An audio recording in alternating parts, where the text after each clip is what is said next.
Le crépuscule vint, aux fantômes pareil, et j'étais toujours là. Je regardais la hache.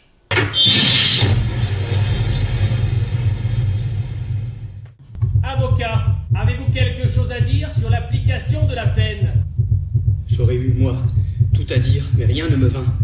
Ma langue resta collée à mon palais. Je voulus répéter à haute voix ce que je lui avais déjà dit, plutôt 100 fois la mort. Mais la laine me manqua et je ne pus que crier avec une force convulsive. Non! Condamné à mort! Cette loi du sang pour le sang, je l'ai combattue toute ma vie. Et tant qu'il me restera un souffle dans la poitrine, je la combattrai de tous mes efforts comme écrivain, de tous mes actes et de tous mes votes comme législateur.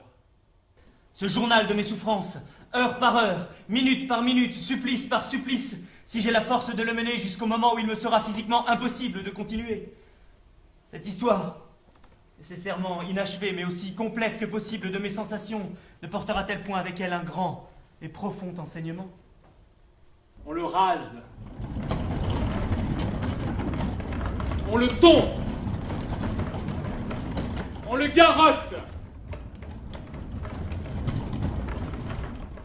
On le confesse. Moi, si j'avais ma grâce. Avoir ma grâce. Le roi ne m'en veut pas. Qu'on aille chercher mon avocat, vite. Je veux bien des galères. 50 galères et que tout soit dit, ou 20 ans, ou à perpétuité avec le fer rouge. Mais grâce de la vie, un forçat, cela marche encore. Cela va et vient, cela voit le soleil. Le couteau du docteur Guillotin a mal fait son service. La tête n'a pas été tout à fait coupée. Alors les valets de l'exécuteur se sont attelés au pied de la femme. Et à travers les hurlements de la malheureuse, et à force de tiraillements et de soubresauts, ils lui ont séparé la tête du corps par arrachement. C'est aujourd'hui qu'on fait les forçats qui doivent partir demain pour Toulon.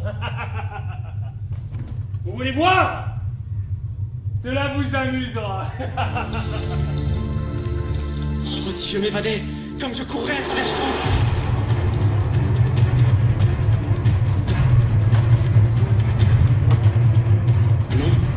Non, il ne faudrait pas courir.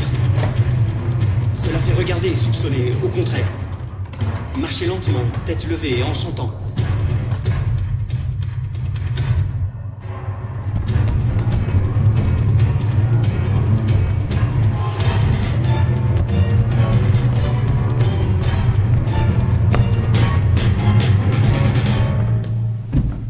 Retour du prisonnier dans le cachot.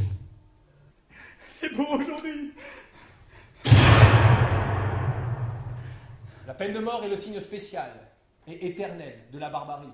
Partout où la peine de mort est prodiguée, la barbarie domine. Partout où la peine de mort est rare, la civilisation règne.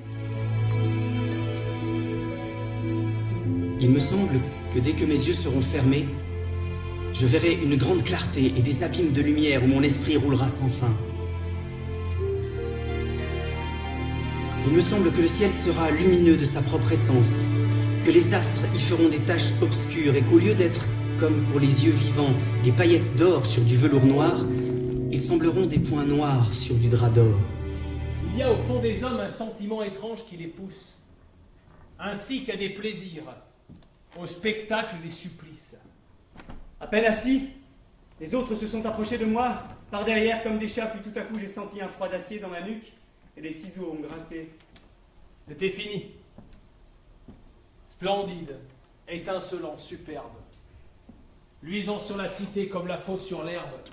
Large acier dont le jour faisait une clarté.